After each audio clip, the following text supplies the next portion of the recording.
नमस्कार दोस्तों, स्वागत है आपका हमारे चैनल में। हमारी आज की कहानी है साजिश। बहू, उर्मिला को छोड़ दो, उस पर ऐसे अत्याचार मत करो, अब उससे और सहन नहीं होता ये सब। बहू, मैं कुछ न कुछ जुगाड़ करके पैसों का इंतजाम कर दूंगा और तुम्हें इस सेट के पैसे दे दूंगा। बेटा, वह मर जाएगी, अब उससे काम नहीं होता घर का। तुमने अगर समय रहते उसकी दवा इलाज करवा दी होती तो आज उसका यह हाल न हुआ होता। हम दोनों से सारा काम करवाने के बावजूद भी तुम हमें समय से खाना नहीं देती हो। बिना कुछ खाए हम बुढ़ापे के शरीर में ताकत कहाँ से आएगी। जब हम दोनों लोग समय से कुछ खाएंगे नहीं, पिएंगे नहीं, तो हम में जान नहीं रहेगी। प्रकाश जी अपनी बहू निशा के आगे हाथ जोड़े गिड़गिड़ा रहे थे, मगर उनकी बहू पर अपने ससुर जी की बातों का कोई असर होता नहीं दिख रहा था और वह लगातार अपनी सास को मार रही थी। क्यों बे बुढ़े, तुझे भी ज़्यादा चर्बी चढ़ी है तो बता दे, मैं तेरी भी चर्बी उतार देती हूँ। तेरी जुबान आजकल कुछ ज़्यादा ही चलने लगी है, जो इस बुढ़िया के लिए बोल रहा है। आज तुम दोनों को कुछ भी खाने को नहीं मिलेगा, और अगर तुम दोनों ने अपने बेटे के सामने अपना मुंह खोलने की हिम्मत भी करी तो मुझसे बुरा कोई नहीं होगा। बुढ़े, तुझे अच्छे से पता है ना कि मैं तेरी प्यारी सोना का क्या हाल करूँगी। जो जैसा मैं कहती हूँ वैसा करता जा, नहीं तो आगे उसके साथ जो भी कुछ होगा उसके जिम्मेदार सिर्फ तुम दोनों ही होगे। और बुढ़े, तू मुझे पैसे देने की बात कर रहा है ना, तो बता किसके घर में डकैती डालेगा, क्योंकि घर से बाहर तो तुझे कोई काम देने से रहा। इसलिए अपने मुंह पर ताला लगा और इसी घर में चुपचाप रह और यहाँ का काम कर। कहकर निशा ने अपनी सास उर्मिला जी को एक तरफ धक्का दे दिया, जिससे वह पास के ही पिलर से टकराते टकराते बची, क्योंकि वक्त रहते प्रकाश जी उनके आगे आ गए और उनकी पीठ उस पिलर से जा लगी, जिससे उनकी चीख निकल गई। मगर उन्होंने अपनी पत्नी को नहीं छोड़ा। वाह बुढ़े वाह, इस उम्र में भी तुझे इस बुढ़िया का ख्याल है। चल अच्छा है, अब तो इस बुढ़िया को तड़पाने में मुझे और भी मज़ा आएगा। इतना बोलकर वो वहाँ से अपने कमरे में चली गई, मगर उसने यह ध्यान ही नहीं दिया कि प्रकाश जी का पोता कब से दरवाजे की ओट में छिपकर अपनी माँ की करतूतें देख रहा है। अपने दादा दादी के साथ माँ द्वारा ऐसा दुर्व्यवहार होते देख उनके पोते अनूप की आंखों में आंसू आ गए। निशा के वहाँ से जाने के बाद अनूप अपने बाबा जी के पास आया और उनसे बोला, बाबा जी, अब मुझसे आप दोनों की ऐसी हालत नहीं देखी जाती। इससे अच्छा है आप लोग घर से चले जाओ। बाहर कहीं रहोगे तो कम से कम आपको कोई मारेगा तो नहीं, और ना ही आप दोनों से कोई इस तरह से दुर्व्यवहार करेगा, बल्कि यहाँ से तो अच्छा ही जीवन आप लोग वहाँ जी लोगे। मैं भी आपकी कुछ मदद नहीं कर सकता। माँ कैसी है यह तो आप जानते ही हैं। अनूप अपने बाबा जी से यह सब कह रहा था और साथ में अपने हाथों से उनके आंसू भी साफ कर रहा था। प्रकाश जी अपने पोते के सर पर हाथ फेरते हुए बोले, बेटा, हम दोनों यहाँ से चाहकर भी नहीं जा सकते। पर क्यों बाबा जी, ऐसी जिल्लत भरी जिंदगी जीने से तो अच्छा है आप लोग यहाँ से चले जाएं। मैं जानता हूँ बेटा, पर तू अभी बहुत छोटा है, इसलिए तुझे कुछ नहीं बता सकता। नहीं बाबा जी, आज आपको मुझे कुछ बताना ही होगा। ऐसी कौन सी बात है जो आप लोग मुझसे छुपा रहे हैं? और मैं अब इतना छोटा भी नहीं हूँ जो मुझे कुछ भी समझ में ना आए। आपको मेरी कसम है बाबा जी। प्रकाश जी बोले, अगर तू सच में जानना ही चाहता है तो सुन। फिर प्रकाश जी ने उसे जो बताया उसे सुनकर अनूप सन्न रह गया। उसकी आंखें हैरानी से फटी की फटी रह गईं और उनमें आंसुओं की बरसात होने लगी। उसे यकीन नहीं हो रहा था कि उसकी माँ ऐसी हो सकती है। पूरी बात सुनकर अनायास ही उसके मुंह से निकला, बाबा जी, माँ को पहचानने में आपसे कैसे चूक हो गई, जबकि आप तो इंसान के चेहरे से ही पहचान जाते थे कि उस शख्स के मन में क्या चल रहा है और वह कैसा है। प्रकाश जी बोले, बेटा, वह औरत भेड़ की खाल में भेड़िया निकली, जिससे वह अपने चेहरे पर अच्छाई का झूठा नकाब ओढ़ रखा था। उस नकाब की वजह से मैं उसे पहचान नहीं पाया और उसे इस घर में तेरी माँ बनाकर ले आया। मैं नहीं जानता था कि वह इतनी जल्दी अपना असली रंग दिखा देगी। बोलकर वह चुप हो गए और एक टक अनूप की ओर देखने लगे। उनके अचानक चुप होने पर अनूप हैरान था। वह उनसे कुछ कहता कि उसके पीछे निशा की आवाज़ सुनाई दी तो अनूप समझ गया कि उसके बाबा जी क्यों चुप हो गए हैं। वह मुस्कुराते हुए बोली, अरे अनूप बेटा, तुम यहाँ क्या कर रहे हो? चलो आओ डिनर कर लो, फिर तुम्हें अपना होमवर्क भी तो करना है ना। पर माँ, बाबा दादी यहाँ ऐसे क्यों बैठे हैं?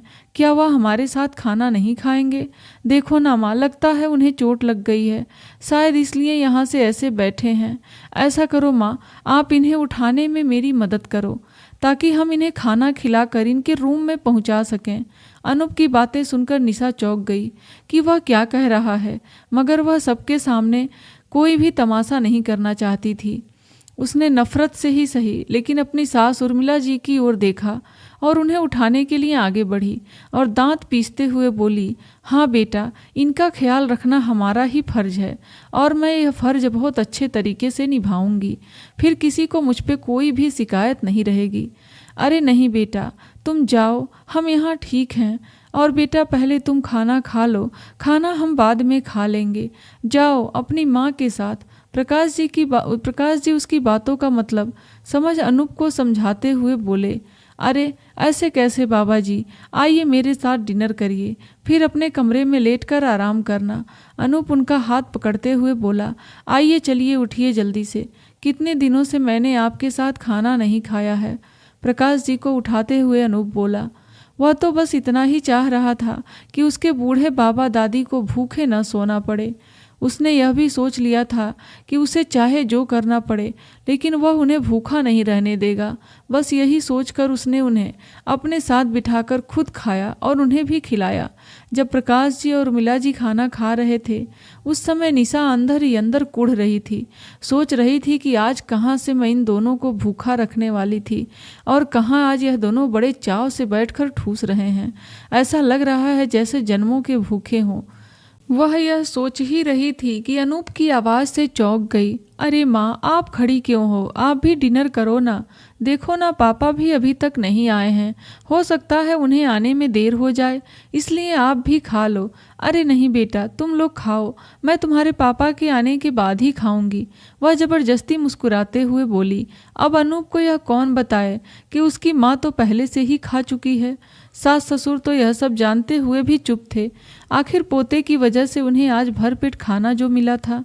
प्रकाश जी का बेटा पंकज देर रात घर वापस आया और सीधा अपने माता पिता के कमरे में गया। थोड़ी देर उनसे बातचीत की, फिर अपने कमरे में आ गया।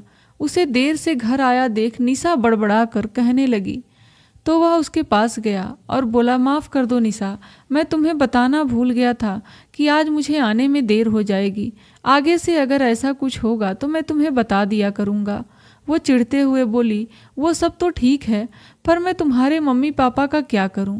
पंकज ना समझी से बोला, मतलब?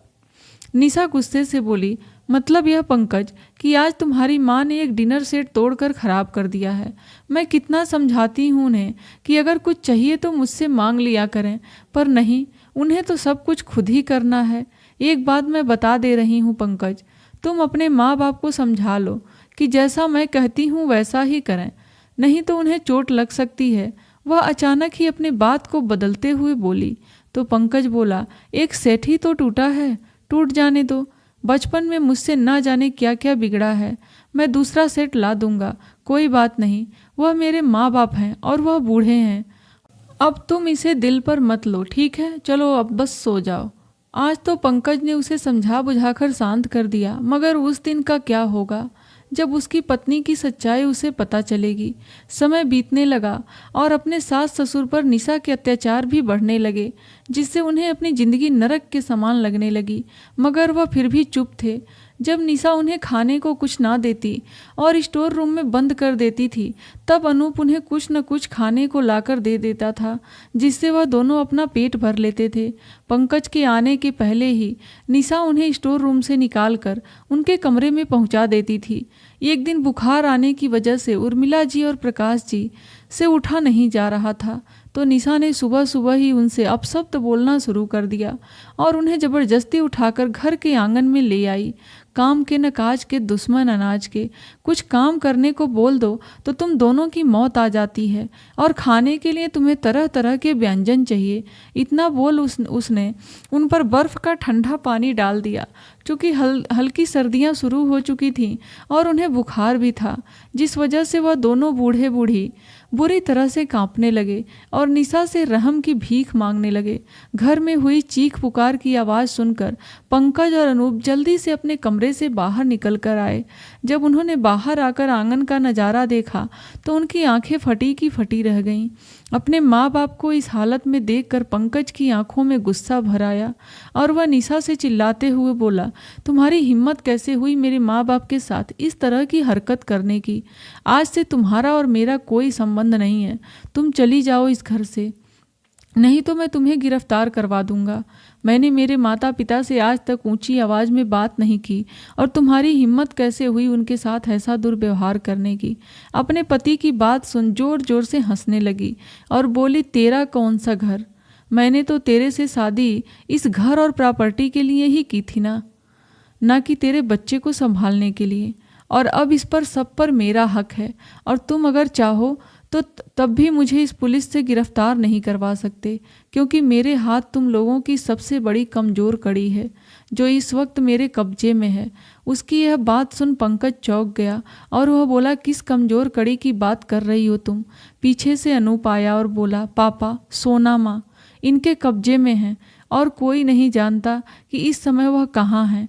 इतना बोल वह अपने दादा दादी को अंदर लेकर चला गया, जो कि अभी भी ठंड की वजह से कांप रहे थे। उन्हें कपड़े बदलवाने के बाद अनूप ने पंकज को बताना शुरू किया।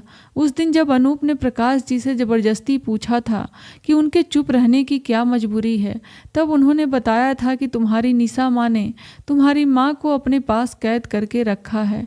दरअसल उनकी मृत्यु तो कभी हुई ही नहीं, वह तो सिर्फ निशा का रचाया हुआ एक नाटक था जिससे हम लोग फंस गए थे। उसने पहले सोना के एक्सीडेंट का ढोंग रचा, उसके बाद अस्पताल से इसी के जैसी दिखने वाली एक डेड बॉडी ले ली और यह सोना है कहकर उसका अंतिम संस्कार करवा दिया और पंकज को बच्चों का हवाला देकर उससे दूसरी शादी कर ली। मगर एक दिन मैंने उसके इस झूठ को पकड़ लिया और उसी दिन से उसने हम पर अत्याचार करने शुरू कर दिए। मैंने सोना बहू के बारे में पता करने की बहुत कोशिश की कि निशा ने उसे कहाँ छुपा कर रखा है, लेकिन मुझे अब तक कुछ भी पता नहीं चला। इसलिए मैं चुप हूँ और उसके सभी अत्याचार सह रहा हूँ, क्योंकि उसने हम दोनों को धमकी दी है कि अगर हमने किसी के सामने अपनी जुबान खोली तो वह उसे मार देगी और तुझे और तेरे पापा को भी जहर देकर मार देगी और हमारे साथ तो ना जाने क्या करेगी। बेटा, अगर तुम लोगों को कुछ हो गया तो हम दोनों तो जीते जी ही मर जाएंगे। इतना बोल वह चुप हो गए। दरअसल निशा और सोना दोनों सगी बहनें थीं। सोना की शादी के समय पंकज के लिए निशा का रिश्ता आया था, मगर पंकज और उसके घर वालों को सादगी से परिपूर्ण सोना पसंद आ गई।